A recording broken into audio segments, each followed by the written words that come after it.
So I told you we're going to be having a conversation, and this conversation actually stemmed out from one of the headlines that we saw last week on the Daily Graphic, which says that men account for 60% deaths, blood pressure, heart failure, and stroke to blame, and that was actually from a report. But joining us in the studio right now is Dr. Kelvin Owusu, who is a wellness consultant at Violet's Medical Center, and of course, I like to call him our in-house doctor.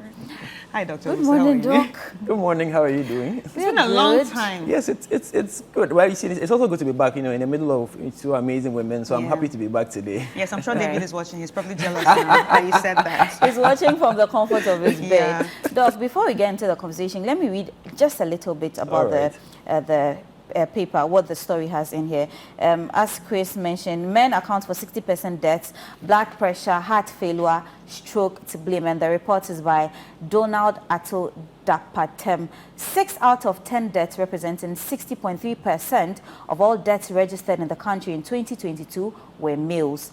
On the flip side, 343,913 male deaths, constituting to 50.3% of all deaths, and 333,227 female, representing 49.2% of deaths were registered, giving the sex ratio of 103 men per every 100 females in 2022. The highest proportion of registered infants, 15.4%, were born on Thursday, followed by Wednesday with 15%, and Sunday with at least a number of infant births of 12.9%.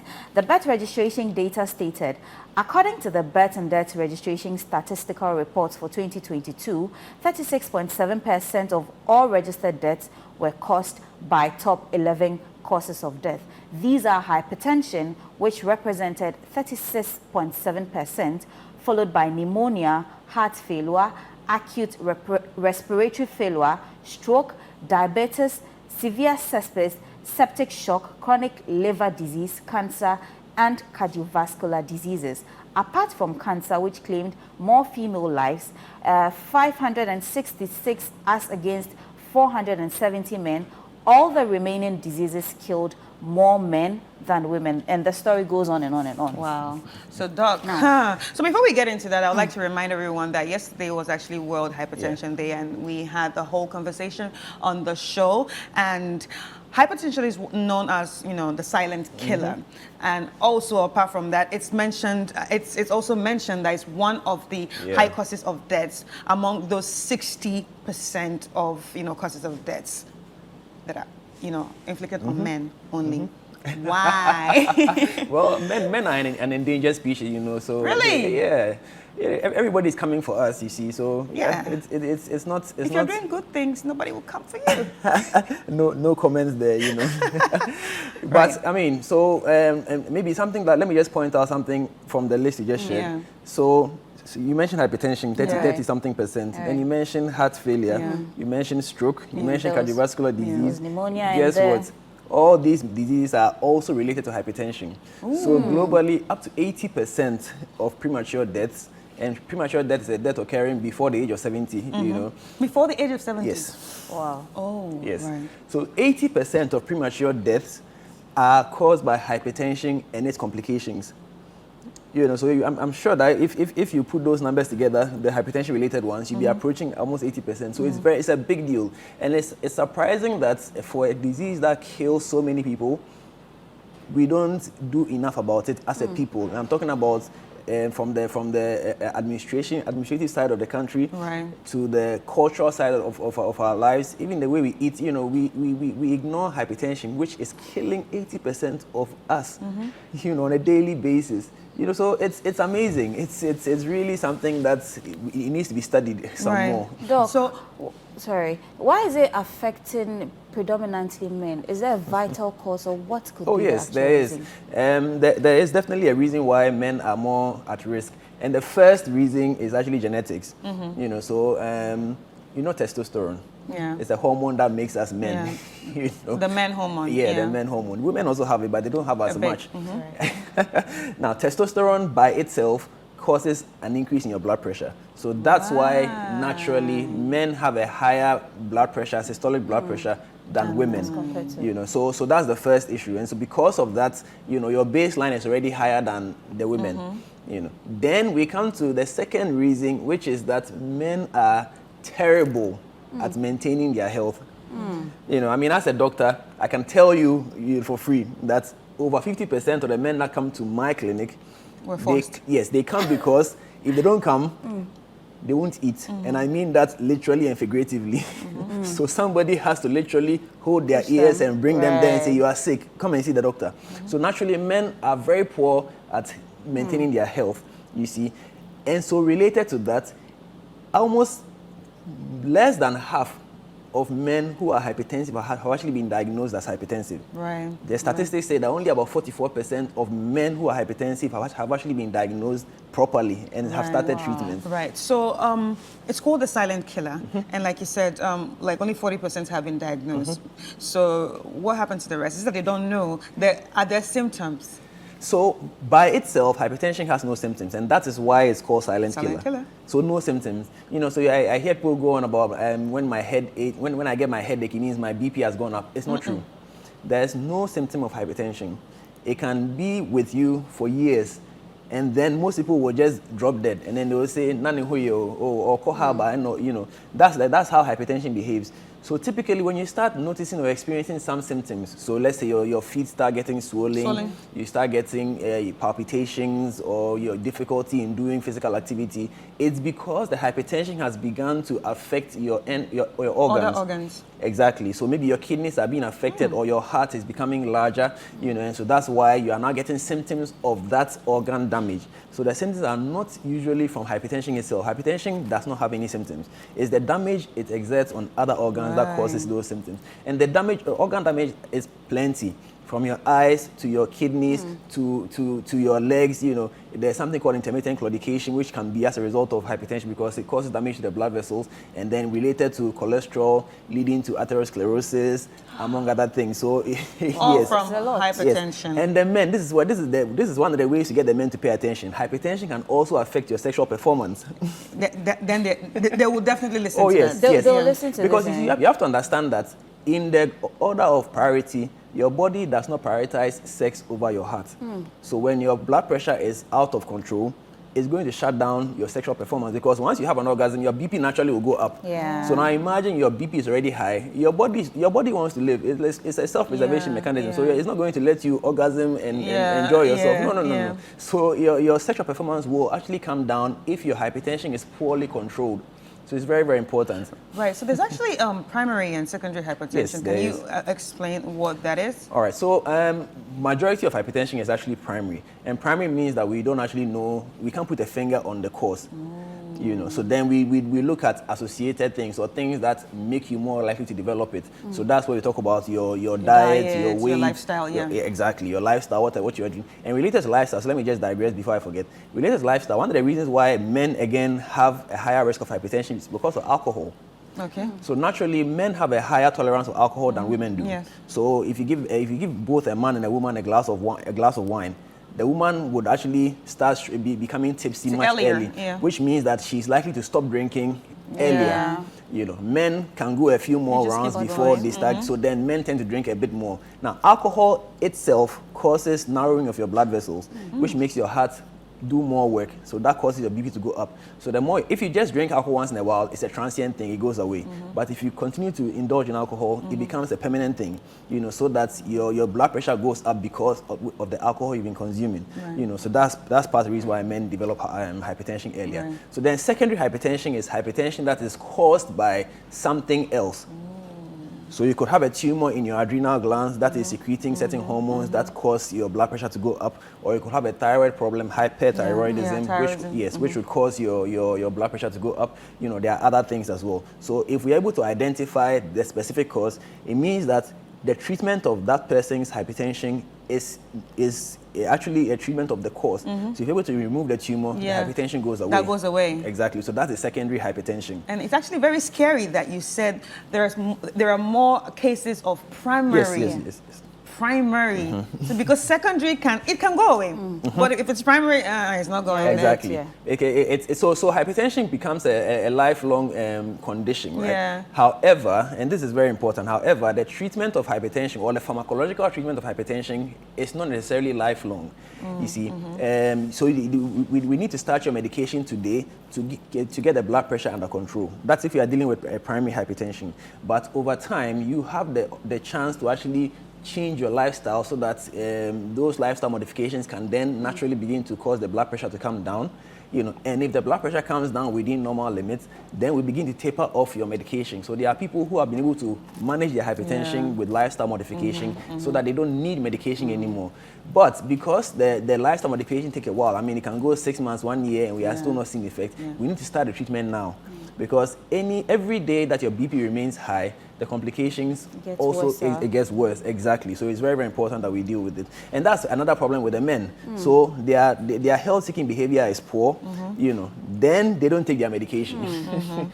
And one of the key reasons why men do not take their medication is because they feel or they've been told that it affects their sexual performance. Now, I'm choosing my words carefully. They've been told that it affects their sexual performance. It's true, some BP medication could affect your sexual performance. However, it's not every man who takes the medication that will develop those issues. There are side effects. Yeah, side effects. Yeah. Yes, so we notify you about the side effects. It doesn't mean that you are going to develop those side effects. Now, for many people, because their friend has told them that when I took it, I had this problem, they naturally assume that me too, if I take it, I'll get that problem. So they don't take it at all. You see, and then they come back with worse complications. Remember earlier on, I told you that hypertension itself can affect your sexual performance. Right. So now think about this. The disease can cause you to develop sexual dysfunction. The treatment may. The disease will. The treatment may. So I mean, which one would you rather go for? Would you go for? You see, and if the medication does indeed cause sexual dysfunction in a man, we know how to handle those ones. I mean, we can either change the medication or give you something to counter the effect, you see. But we don't come back because of the poor health-seeking behavior, they don't come back for a review so that we can assess what's going on and improve it. So most men end up with complications that then eventually take them away. Yeah. So it's really and not the best thing. Ironically, it's all medications have side effects, True. but they write it there, but that doesn't mean it works on everybody. Exactly, and that's what the point. people do not realize. But how often should we go and check our blood pressure? So you see, if you're a black male, I mean, first of all, if you're a black person, your risk of hypertension is already up there. If you live in Ghana in current economic situations, your blood pressure is already up there, and especially when you have to pay school fees. You said black male. Yes, Black and then if you're a male, obviously your risk is higher. So black male. That combination is not good when it comes to hypertension. And so we need to be checking our BP as often as we possibly have access to a machine. Yeah. At least, I would say, depending on your age, it could be once every quarter or once every half year or once a year, depending on how old you are. When you are younger, once a year is fine. As you go into the 40s, you should be doing it a bit more frequently. And it doesn't take long to get the BP check. I mean, it literally doesn't even last a minute. So you can buy the machine at home. You can buy the machine and you see, but the thing is... That's if you know how to read it. Interpret it. True. But you see, now a lot of the machines, because of AI, they are connected to your watch, to exactly. So they are kind of giving the interpretation every now and again. The best way to check your BP is actually on the arm, on the upper arm, right? But there are machines that are testing on the wrist. It's not too accurate, but at least it's better than nothing. So if you're going to go for it, But I can tell it's not too accurate because my watch says something different. And when I go to the hospital, it says something completely different. It says something different. That's true. We actually recommend that you go for the upper arm cuff machines, not the wrist machines. But if you have the wrist machine, I mean, it just needs to be used right. It's just the risk of poor placement is higher on the other areas than here. So you need to use it right so that you can get the reading properly. You see, and also know your family history. Exactly. Yes. Yes. Talking about family history. One of my best friends didn't know that they had it in their family, and this is a she. And then she went to the hospital a couple of times, and they asked her, what happened? Are you on your period? Why is your blood pressure high? So the doctor probably thought it was her period or something. Then the next day, another time she went again, they said, madam, you have to stay here. Like, your blood pressure is really high. And she had to call her mom. And like, Mom, What's do going on? we have it in our family? The doctor says, leave that sin. Don't mind the doctor. In Jesus' name, nothing is happening be to fine. you.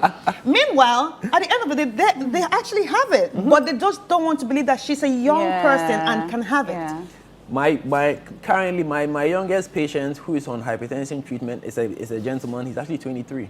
Wow. Yes. So I mean, Wow. it's if it runs in your family, you tend to develop it at a much younger age, than the rest of the population. So you need to pay attention. You need to know your family history. You need to ask questions, and ultimately, you need to also be mindful that it's primarily a lifestyle disease. So you need to try and do all the lifestyle things you're talking about. So exercise a little bit every day. Cut down on fatty foods and oils as much as possible. Cut down on salt. Now, that's a big deal. Cut down on salt. And when you're actually hypertensive, you need to seriously consider cutting down on salt. Very, very important, because salt causes water retention, and that increases the volume. And there's a relation between volume and pressure. So that is volume and pressure. That's exactly. true. So if you have more volume, more your pressure. pressure will go up, and so automatically means you become hypertensive. So it's important that we mind all these things, and then eat a lot of fruits, fresh fruits and vegetables. So that you can get the minerals and the vitamins you need to help sustain your life. But the men need to pay attention to their health and more. get a health checkup. I mean, Ghanaians are as often as they can. Yes, at least once a year you need to go for a routine health check. Do everything. Just don't wait Check for your the kidney, your headache. livers Just and go stuff, there and get if for nothing at all, get your blood pressure checked. And a lot of places are doing blood pressure checks for free. Yes, Pharmacies even pharmacies do it. are even doing that. Yes. But even if you're For going to pay, this is actually worth it, because it doesn't show any symptom. The only way you know you have hypertension is when you check your BP and it's high. You see, and over the years, the cutoff for hypertension is actually coming down. So now the Americans are actually saying that when you're 130/80, you're already hypertensive. You just don't know it yet. Yes, we are treating at 140/90. Wow. You see, but you are hypertensive even at 130/80. That's serious. But we are not going to give you medication at that point. But you need to start kicking in some interventions at that point so that it doesn't progress. You see, and as more and more, there's more automation now, it means that if you are not more conscious about getting yourself physically active, we are going to be packing the pounds. And that is going to... Did you know that if you actually dropped your weight, if you were overweight and you became hypertensive, and you cut down your weight by 10 kilos, your BP actually drops by 10 points. And that's very significant. Yes. Wow. Yes. So if you're overweight, and I'm stressing, it's not all hypertensive who are overweight, but if you are overweight and as a result of the overweight, you became hypertensive, if you actually cut down your weight by just 10 kilos, your BP will drop by 10 points. And that 10 points can actually take you from hypertension to normotensive. So it's a big deal. So in a way, it's about what we take in and how we manage our life in general. Now, when you were talking earlier, you mentioned the fact that if it's in a family history, there are different or various kinds of blood groups. Is being hypertensive or all these illnesses listed, is it vulnerable or particular to a certain type of blood group? And if so, which types and how can it be managed? No. There's no relation between hypertension and blood group. I see a lot of circulars going around about if you have this blood group, don't eat this food. There's really no scientific basis for all of those things. Hypertension is purely an input-output thing. If you are taking in a lot of any carbohydrates, when they are not utilized, is converted to fat. Yes. So it's not just about eating fatty foods. Yes, you need to cut down on the fatty foods, but if you are eating too much carbohydrates, it will also be converted to fat and result in the same thing pretty much. So manage how much food you are taking to match your physical output. So if you're a manual worker, you need more carbs. If you're an office worker, you need less carbs. Unfortunately, there's a culture of eating heavy food carbs, at lunchtime. That's even in the morning. In the morning, it's not so bad because at least because you're going burn to it at some point. But at the lunchtime, that is where it's a bit dicey. What about people that eat the in the lunch, evening? they do it 3 p.m. The evening is the 4 p.m. worst. The evening is the worst. So between eating and sleeping should not be less than 4 hours. You see, but now look at the traffic situation. Many of us are getting home at 8, so we are eating at 8. And sometimes whilst your hand is in the food, you are nodding off. So that is part of the reason why we are putting on more weight now. You see, there's more traffic time where we are burning less energy ourselves, and then we are eating more carbs. So eventually, you are going to get bigger. it's going to affect your blood vessels, and those blood vessels are going to feed back to the heart for the heart to increase its pressure, and then we are going to say you are hypertensive. So it's like a vicious cycle that we all find ourselves in, and we have to actively try and break that cycle. Yeah, Now, okay. women with hypertensive issues, especially pregnant women, even though we are talking about men, Yes. how do you deal with such situations? So it's common as well. I mean, to develop hypertension in pregnancy, it's called pregnancy-induced hypertension.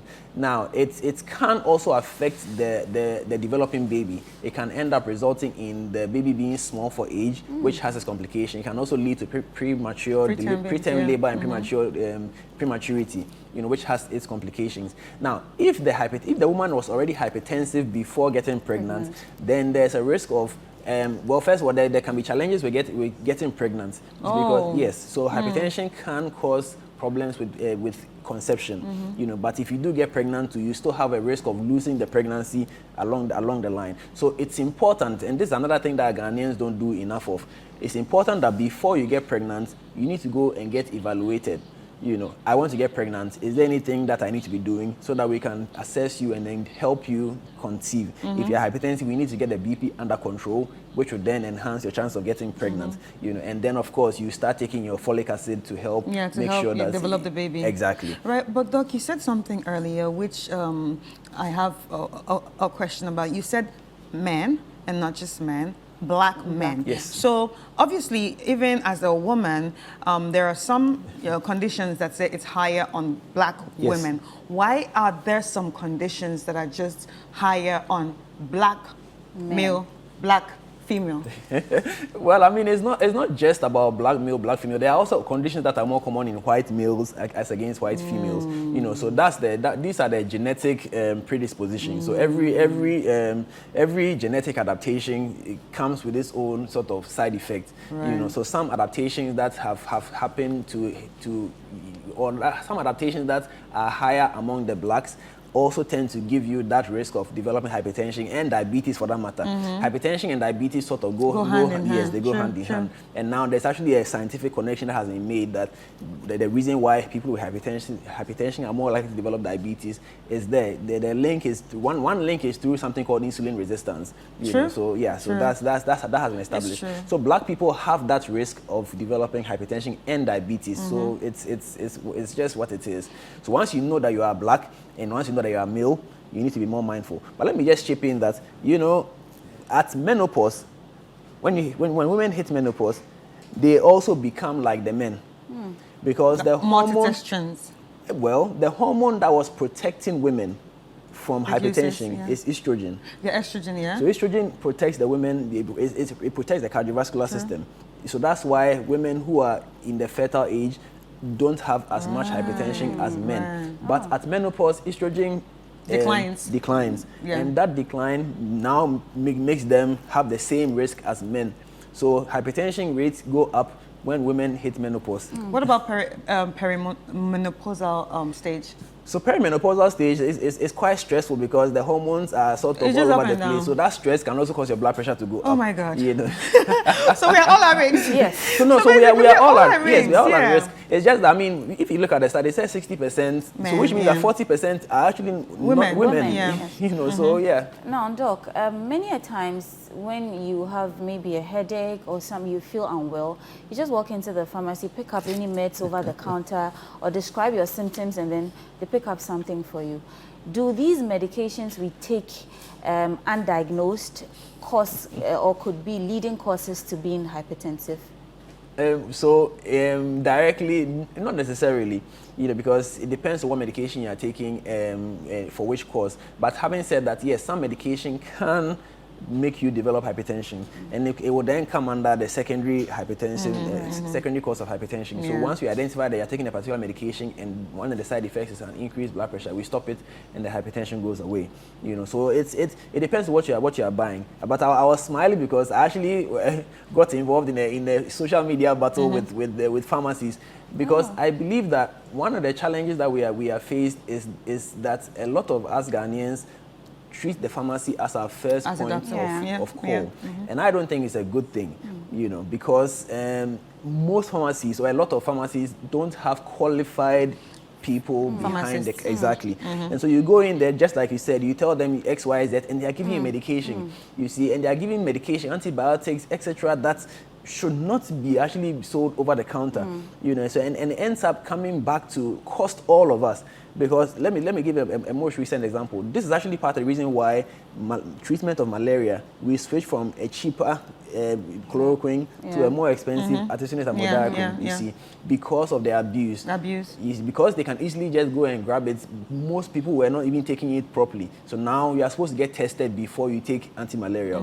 Some people are enforcing it, some are not, but we are hoping that as the education goes along, we will get there. So we shouldn't actually just go and buy medication just like that, because there could be an interaction in those medications that could... And you can actually have something that the medication doesn't work with. Exactly. Yeah, thank you so much. Doc, thank you so much. Before you go, quickly, to stay away, or I mean, we can't run away from being hypertensive, but what would you advise? What are some of the preventive measures or to stay in check so that you are healthy and then you don't get hypertensive? Well, like you rightly said, it doesn't matter what you do. If you're going to get it, you're going to get it. Right. However, we can delay when we get it, and we can also reduce the severity by minding what we are eating, by getting more physically active. At least exercise, even if you can do 10 minutes of exercise a day, it's good, you see. So that's very, very important. And then increasing the amount of fruits and vegetables in our diet is very important. And then ultimately, let's get health checks, because that's the only way we'll know that there's some hypertension hiding somewhere, by getting that health check, getting your blood pressure checked, for you to be sure that everything is fine. So those are the 4 things that we need to pay attention to. Right. Thank you so much. Thank you so much, Doctor. It was having you. Really nice having Thank you. you for having me. It's always a vibe when you're here. And if you follow Doc on social media, you would realize that he doesn't just talk about, you know, exercise, and he actually exercises religiously. Doc, how can people reach out to you, or how can people even follow you on social media? Well, I'm active on all social media channels at Kelvin Owusu MD, and you can also follow our clinic page as well, Violet Medical Center. It will definitely help you, you know. Right. All right. Thank you very much for making time to come and speak with us about this very pressing topic. We've been speaking to Dr. Kelvin Owusu. He's a medical consultant from Violet Medical Center. The conversation is done, but the show is not over.